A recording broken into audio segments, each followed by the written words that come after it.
Can you tell us a story about your uncle? Toot. Yeah, Toot was he's my favorite uncle, and I adored Toot. I followed Toot around everywhere he went. He would show me how to do things like do a backward flip off the trampoline, and I was very, very young. I was about 5, 6 years old as far as I can remember, but things happened around 1986 when I was 6 years old. But I remember it vividly. We had this pathway in our backyard, and he would come through the pathway, and I would always see him and run and give him a hug. And this time I was playing in the backyard, he came, and I remember he had on a white shirt and blue jeans, and he had this kind of serious, weird look on his face. But I was just so happy to see him, even though, it looked like something was wrong with him. I still was happy. I was so happy to see him that I ran and gave him a hug. To this day, I think that giving him the hug kind of like did something to him, because when I hugged him, I think I went back to playing or whatever I was doing. I can't remember, just to show off, to show him what I was doing, and I remember he left, walked away from me, and he walked up the stairs to the back door.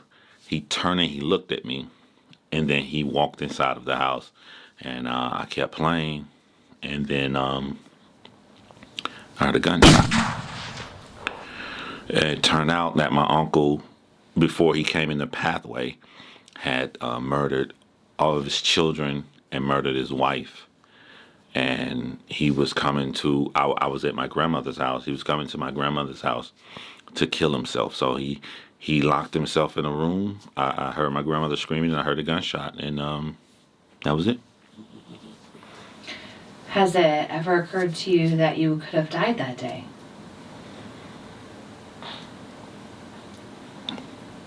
No. We are here in Albany, Louisiana, pretty much in the area where Jaren Lockhart grew up.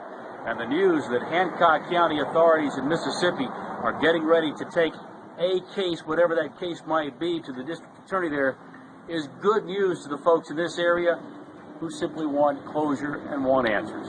We'll have more on that coming up. Albany, Louisiana is a very small town about on the northeastern. If you go northeast from New Orleans, that's where you'll find it. It's about an hour north, about 63 miles if I'm not mistaken, right, JD? That's correct, Master. Well, while you're here, could you give me the statistics of specifically how many people were in that town around the time Jaren Lockhart grew up? 865 people, 371 households. Okay. What was the house, like the average household income? 25,208, sir. So when I put those statistics together, we have a small town here where people are pretty much living below the poverty line. Coming from experience, when you have small towns like this, everybody knows everybody. If they do not know you, they know that you are the nephew or niece of your cousin on your second side of the family, best friend, and they'll go tell them if you do bad in the town. So everybody knows everybody. And when I look at this information, everybody knows everybody, a small poverty-stricken town, and you can't find one single sentence online of anyone that grew up in that town that can say one bad thing about Jaren. It is impossible.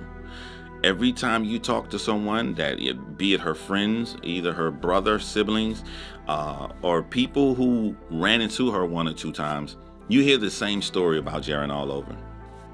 Extremely caring, extremely giving, really, really funny. She's the girl that always tried to make everybody happy, made sure that they were having a good time. And she was trusting of a lot of people too, which caused some mistakes in her life that she agreed with. Here's a quote that Jaren used to say. Live despite obstacles, laugh despite the tears, and love despite the hurt inside.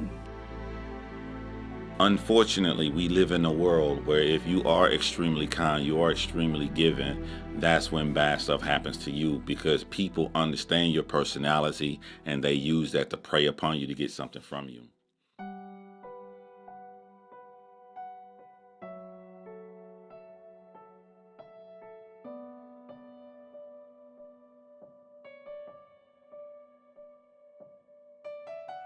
Becoming a mother is a wonderful thing.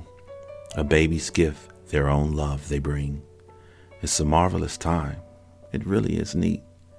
But some things happen aren't quite so sweet. Your figure is altered, remolded and softened. Time with the washing machine becomes urgent and often. Your brain becomes addled as your womb swells with pride. You're being reprogrammed right from the inside. You develop an instinct straight from Jurassic Park, like the fire that had been built and had now taken spark. You could distinguish a cry from hundreds of others. Transformation complete. You are now primal mother.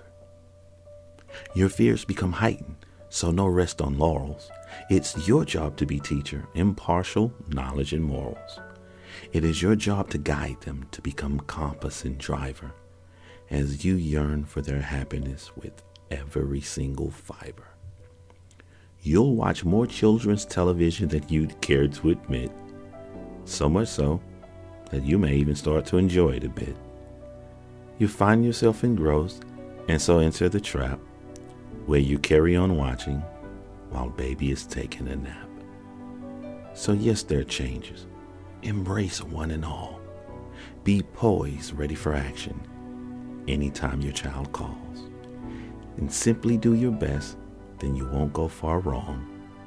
But above all, enjoy each moment, as childhood doesn't last long.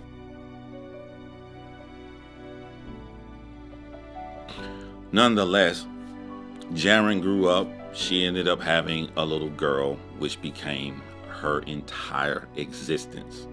Everything she did, all her decisions she made was for her child. She always had a dream to work in cosmetology. always was into makeup. She was always into hair. You can see the different designs and different colors of her hair in the different photos that she's taken.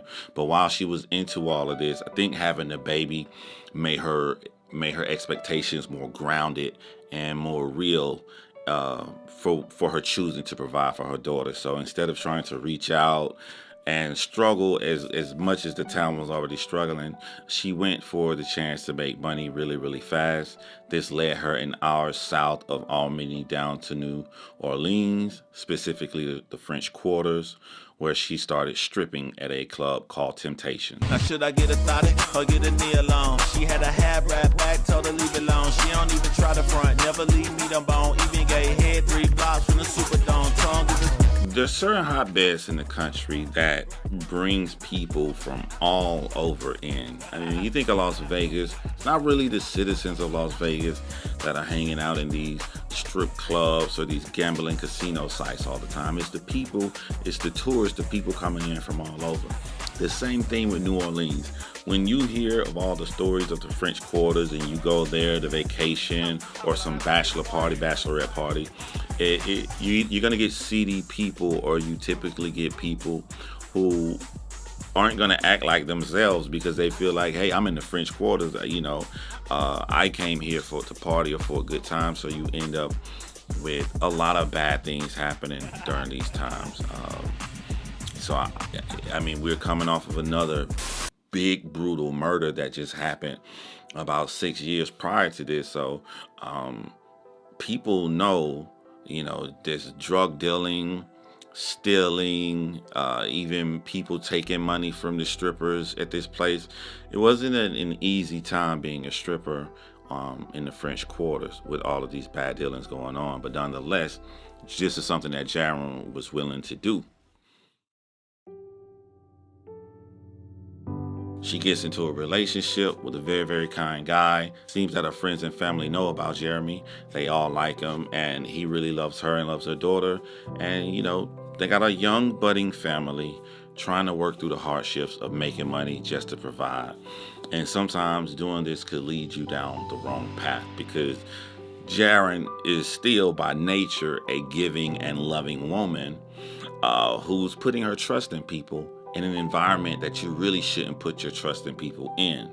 She's at this place at the exact time that 2 other people are at this place, and now 3 worlds are about to collide.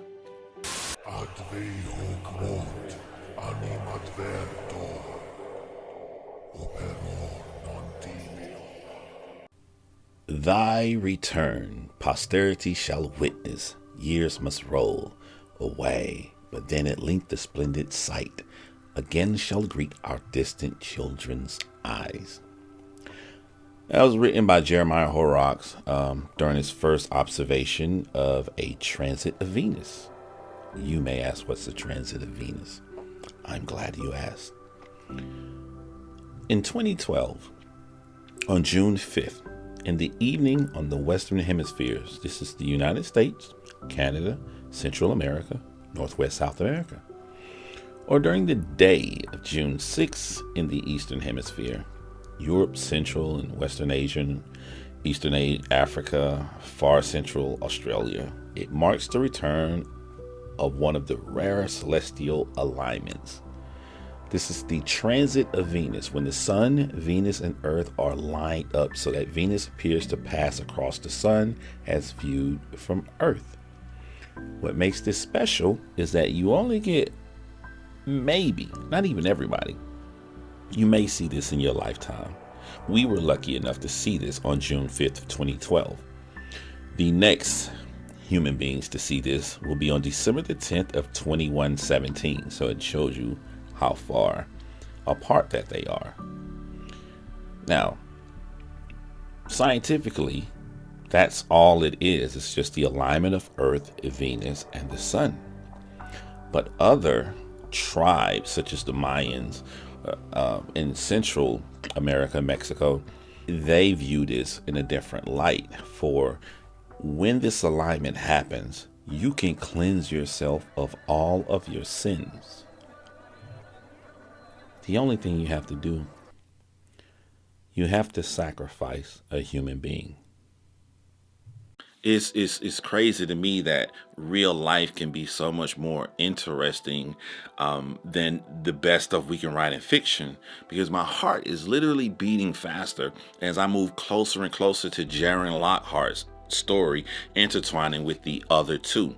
And as we saw previously, Mr. Terry Speaks went from marriage to marriage, trying to run from his problems, be quiet, JD, and go across the entire country until he landed and saw Margaret Sanchez, who's coming from being a high school delinquent, always getting in trouble, drinking, turning to a life of drugs, until she goes to New Orleans, where she meets Terry Speaks in New Orleans.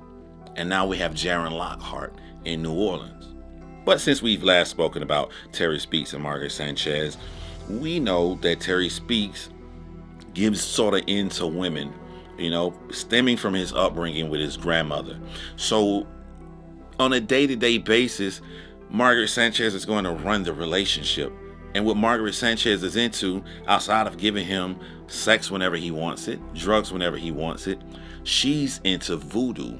She's into the New Orleans life, or the things that you would typically only see in New Orleans. So she's heavily into the black magic and the black witch doctrine and all of the things that as tourists we go and just probably want some fake voodoo doll. She's heavily into this stuff.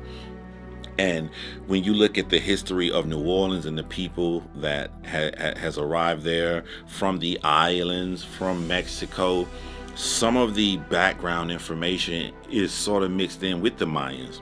And with the Mayans comes to Margaret Sanchez learning of black magic, the transit of Venus.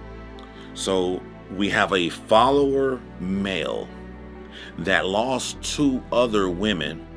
He's moved to a place, got some friends, drink, live the party life when he wants to. He's not going to want to let that go. So if she gets into this lifestyle and she teaches him daily the witchcraft and the doctrination of the transit of Venus, when it comes around for the transit of Venus, she's going to use Terry Speaks to enact this. Whatever Terry Speak has going on in his past, he can get rid of. Whatever Margaret Sanchez had going on in their past, they can all get rid of everything. Her best friend, Addie Hall, dying. All of this stuff can come to an end. The only thing they have to do, they have to find someone to sacrifice. Margaret Sanchez and Terry Speaks. Jaren Lockhart, June 6, 2012. So the plan, as I know from history, most serial killers, they want to go after someone they consider to be a prostitute, or they want to go after someone they consider to be a stripper, because it appears that Americans don't care too much, or they won't investigate a crime too much hard if it's someone from this sort of a lifestyle. So on June 6th, if you really look at this date, they technically missed the mark, because in the United States, the transit of Venus was supposed to be June 5th of 2012. But they're thinking in the doctrine is really the 5th through the 6th, because the whole world hasn't gone around to leave. So we'll just pretend that we're on the Eastern Europe, so we still can do this sacrifice and help ourselves out and make our lives better.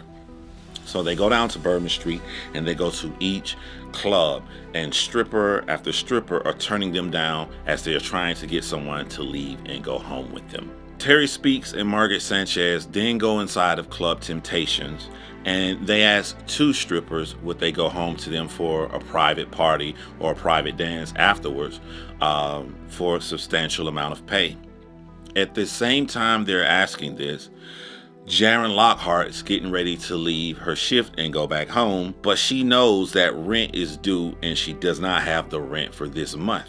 The hustler that's going to do everything that she can to try to make sure she provides for her daughter hears from her stripper friend, who walks up to her and says, hey, there's this couple saying they're going to give you this amount of money if you go home. They introduce him to Jaren Lockhart, and this is the infamous footage that we last see of Jaren Lockhart alive.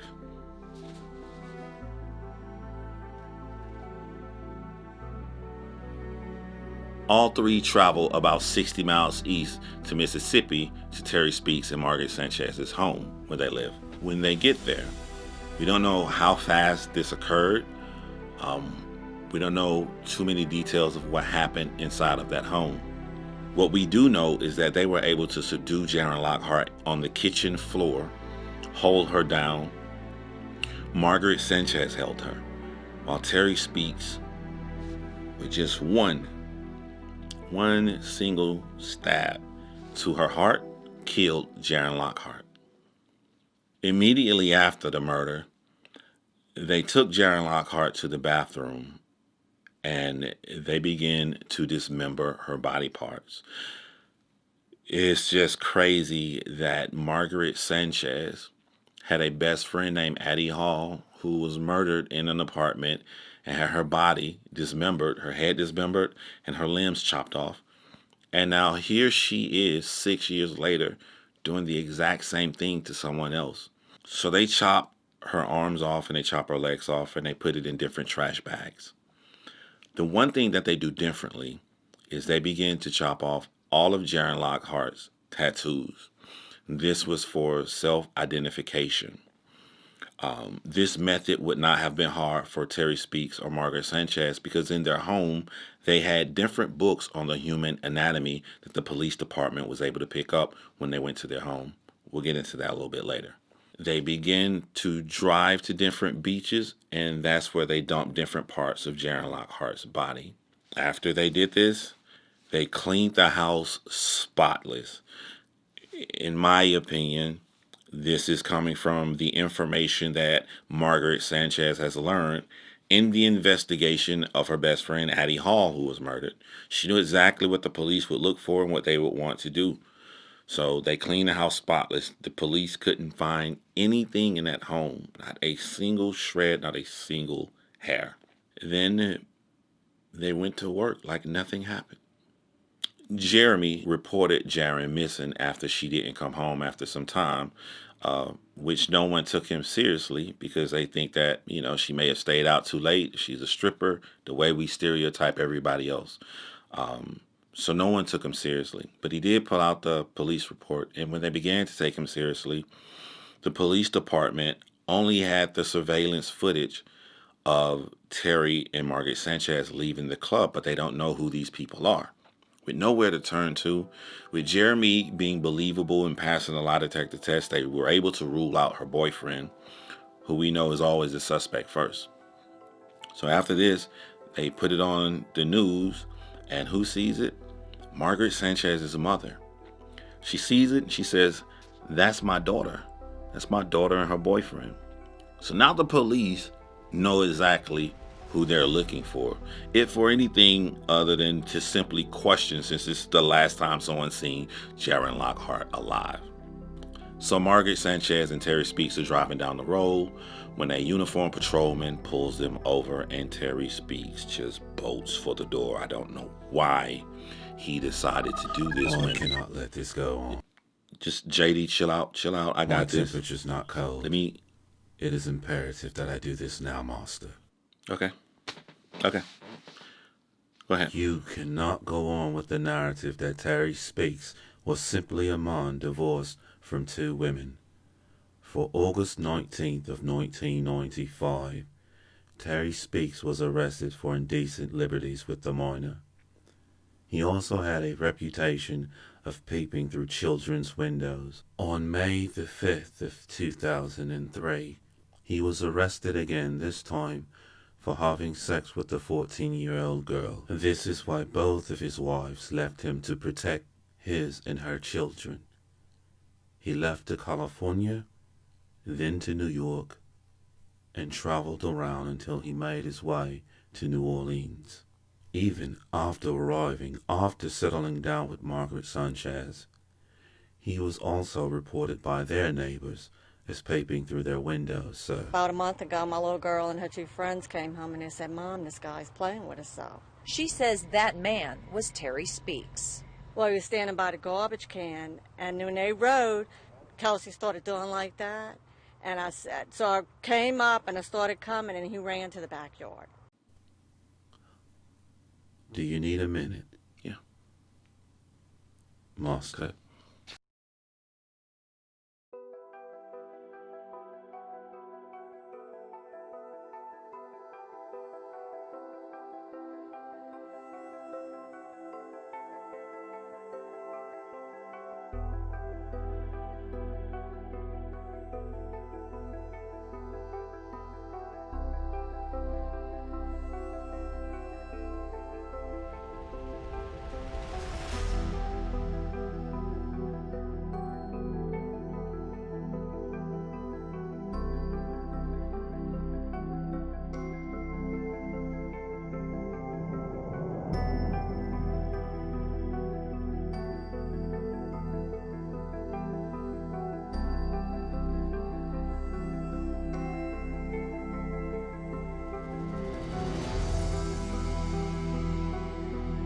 How could I have missed something so important? Something that changed the dynamic of everything. I mean, if JD would have never found this out, that's why it's so vital that creators like me get these stories right. And that's what I intend to do.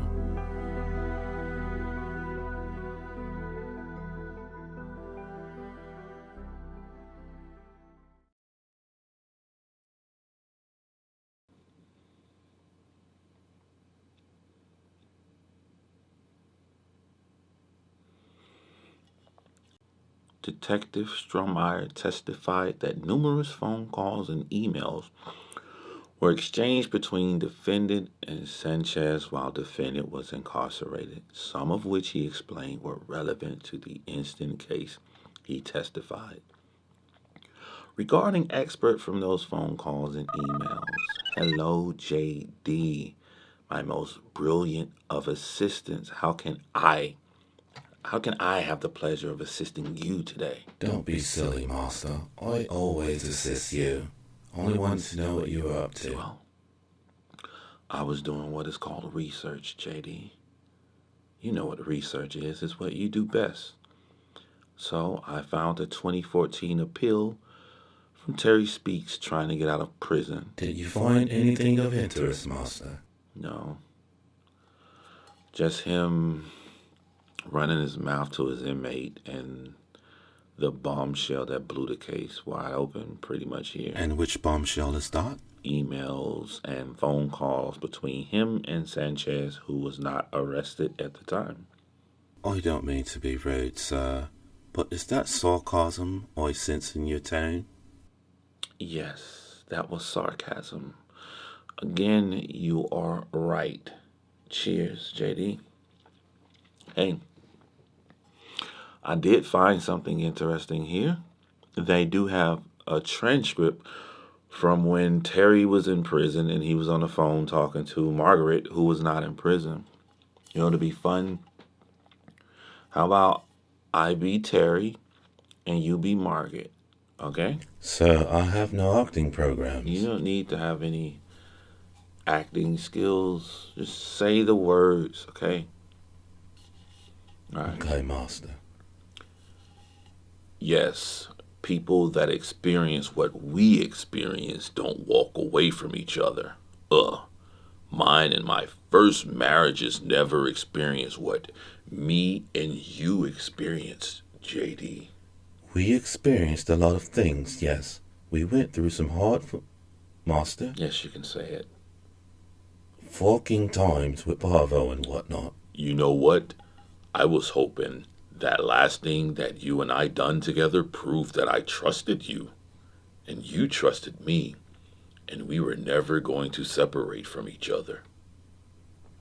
The hardest thing going through Parvo, dealing with that Parvo, okay, that was so freaking just it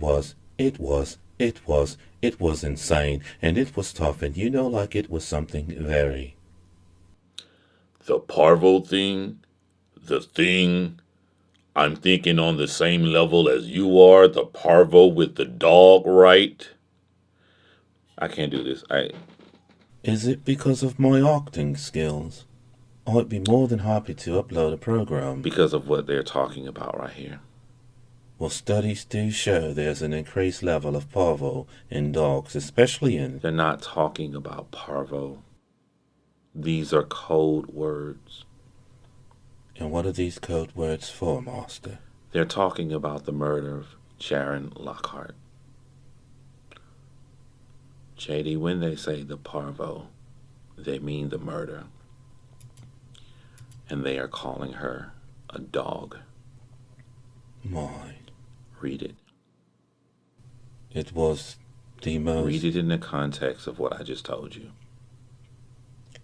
It was the most intense thing that two people can go through. And then he says, and you don't want to walk away from that being the murder. It will stay with us forever. Go further.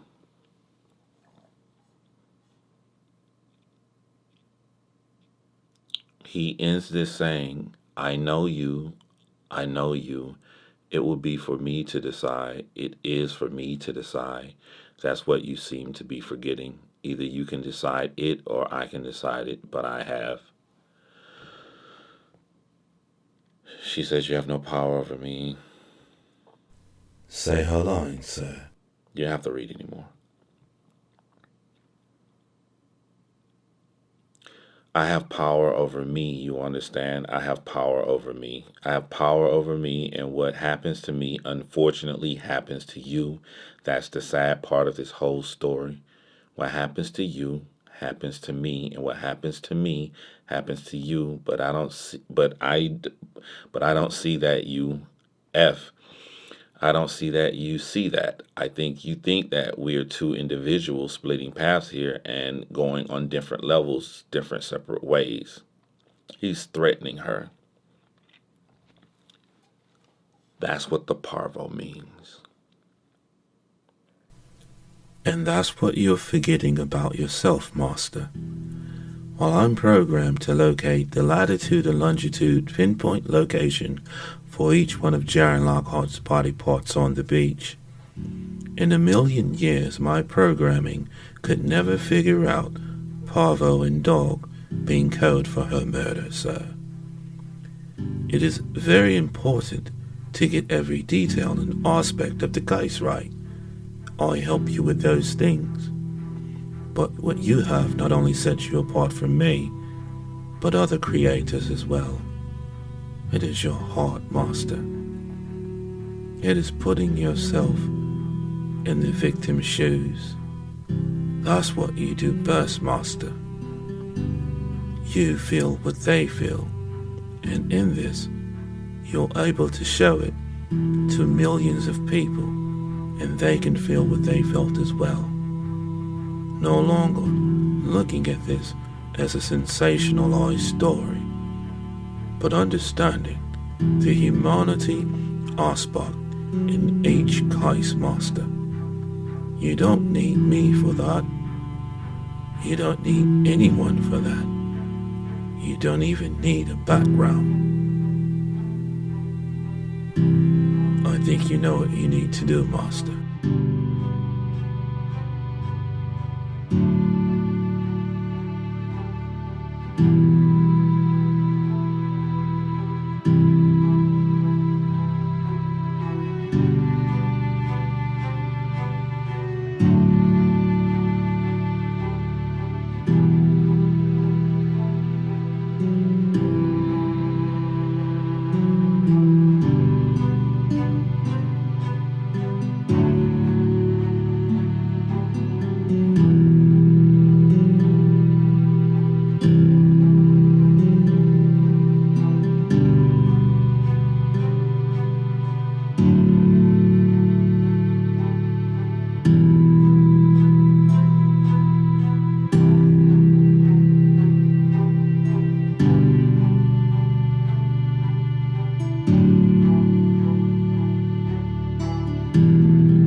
Thanks, JD.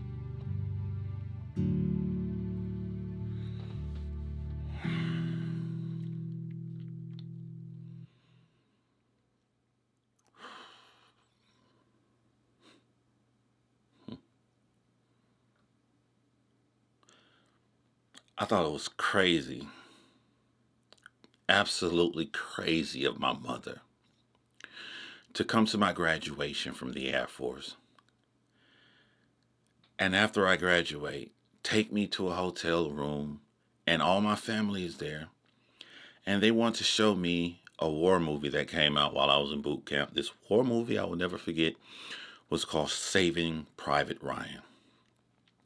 Now, when you guys think of Saving Private Ryan and you think of a scary scene, you all think of the big scene at the beginning where everyone rushed the beach and the biggest war break out. That was scary enough then, but that's not the lasting thing from that film. The lasting thing was we always think of shooting when it comes to war, but what happens when you run out of bullets and it's just you and who you perceive as the enemy, one-on-one combat?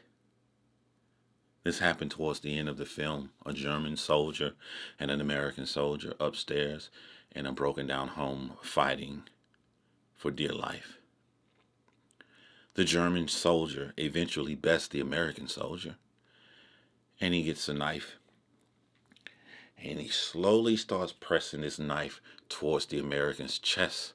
The American is struggling with everything he has, but he cannot, and he understands that his strength is not enough to stop the knife from going into his heart.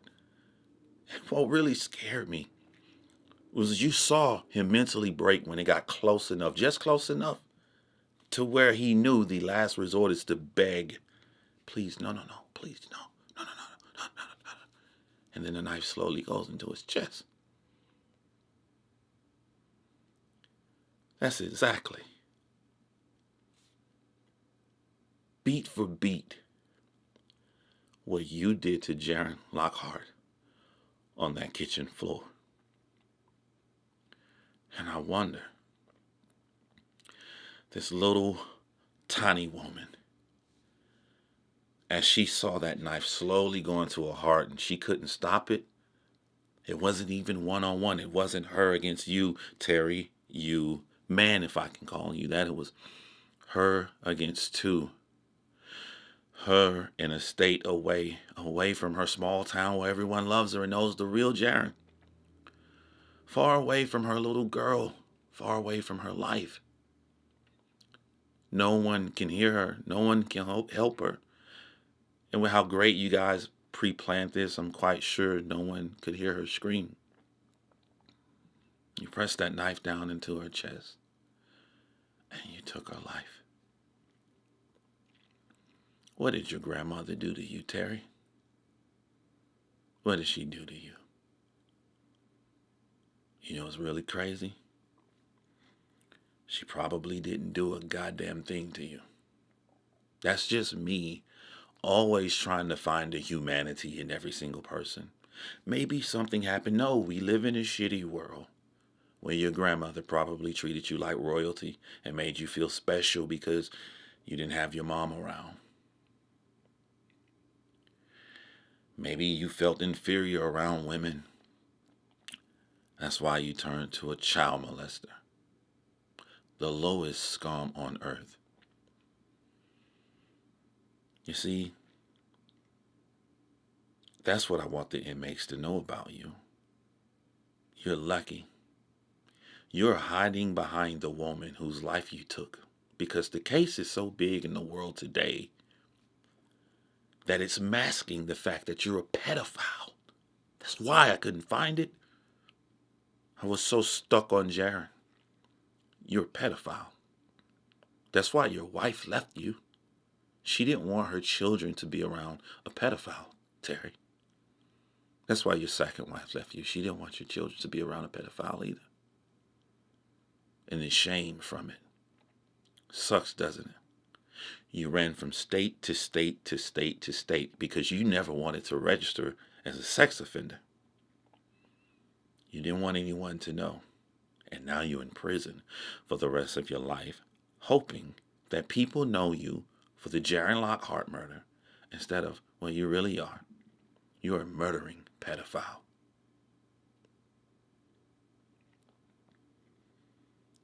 Marcus Sanchez.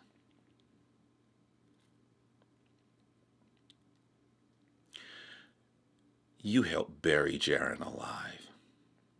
No, you didn't literally bury her alive. You metaphorically buried her alive because without you being involved, she would not be hidden under a couple she's never met in her life.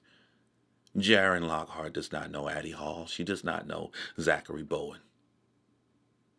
She probably heard of him, being there 6 years in New Orleans. She don't know him, but she's buried under them now because of you. In your grief and your trauma, as I work with people who call me all the time on the phone, who had a relative that died, who has a sister that died, a brother that died, a cousin that died, a friend that died, a wife that died. I have received phone calls all the time, and I'm always there to help lend whatever I can to these people. And it's sad to know that if I would have known you, I would have done the same thing for you. But in the back of your mind, I can take the information I've learned from what happened to my best friend, Addie Hall. She was amputated as her head was cut off. And I can use this for my own personal deeds. For as sick of a pedophile Terry Speaks is, he knows nothing about voodoo. He knows nothing about a solace. He knows nothing about Venus. This is all you. You're the number one driving force with taking her life. And you're the number one driving force with burying her under people she don't know. I don't blame her friends. I don't blame her family for not ever wanting to hear about the story of Jaren Lockhart to the rest of the world. I don't blame them because they aren't hearing the real Jaren. You're hearing some voodoo ritual because of you. Because of you. You didn't care either. When Terry Speaks was arrested at that stop and they found out he was a pedophile, he stayed in jail, shipped off to handle those charges as they collect evidence on you guys, and you did a damn good job. The only thing they could find is some sand in your car, hair.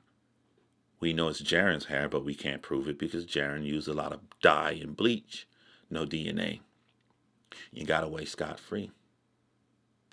The interesting thing with you is that as Terry rotted in jail, you went on to your life. You got a new boyfriend. You moved to California. You physically tried to act out what you were supposed to receive from killing the sacrifice during the Solstice of Venus. As that transit went through, you wanted to do it. You wanted to prove the transit right by moving away and starting a new life. You didn't care about Jaren. Did you even really care about your friend Addie?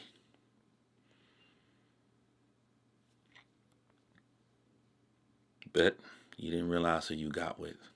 As Terry Speaks said from prison, hey, you're not getting away. You're coming with me. I got evidence I put to the side. I want you to think about that. Terry Speaks threw everything away, all evidence away, but he deliberately kept something just in case he needed to drag you down with him.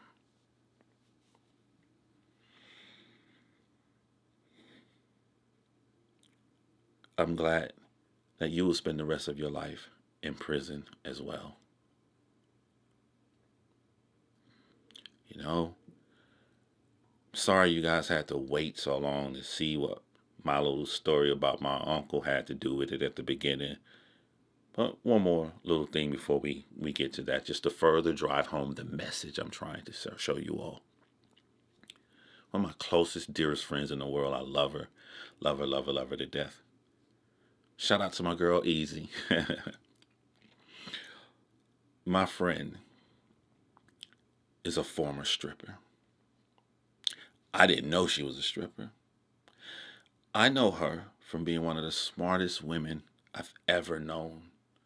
All the things I learned from her. She teaches me about Charles Darwin. She teaches me about all this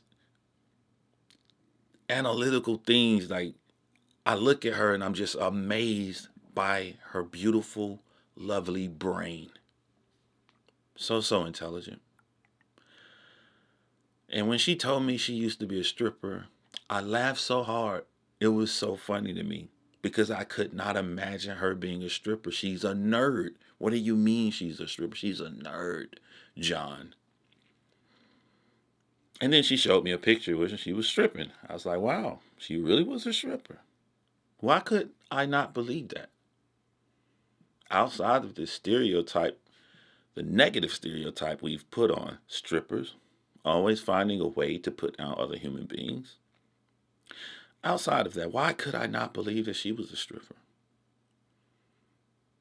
Because of all the years she lived after stripping. All of those years she lived. Now we go back to my uncle, taking his family's life, coming through the backyard with the meanest look on his face, ready to take my life, my sister's life, and everybody in the house before he commits suicide. But me being so happy and wanted to show him the new trick I learned, snapped him out of it, saved my life. I wasn't even in school when this happened.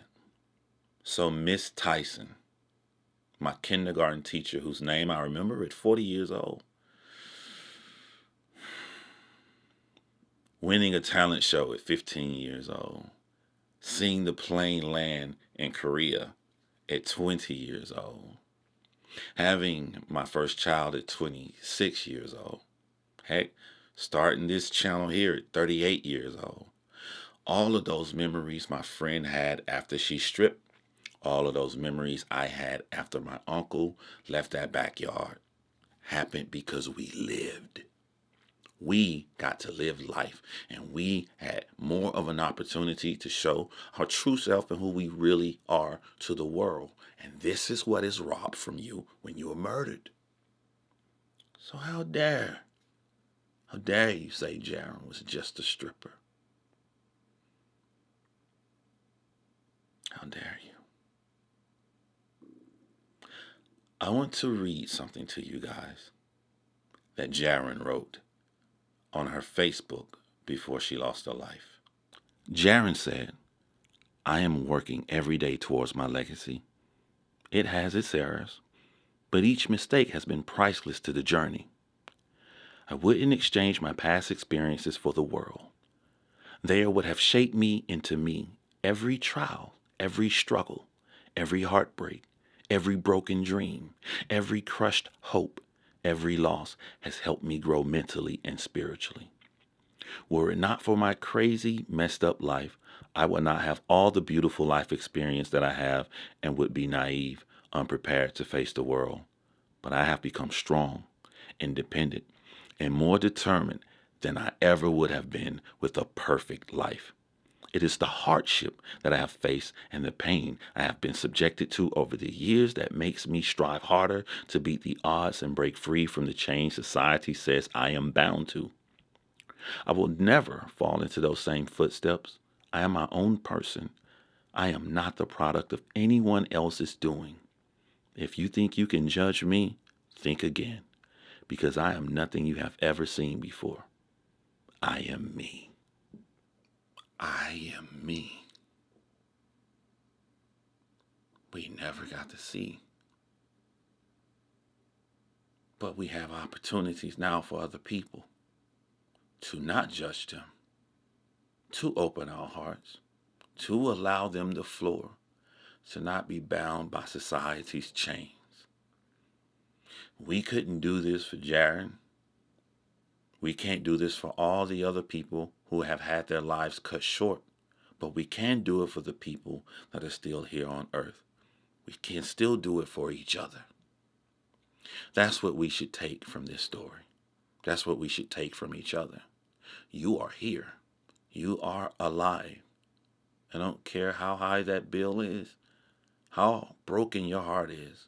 You are alive to do something about it. And we owe it to ourselves to try for people like Jaren who don't have that opportunity.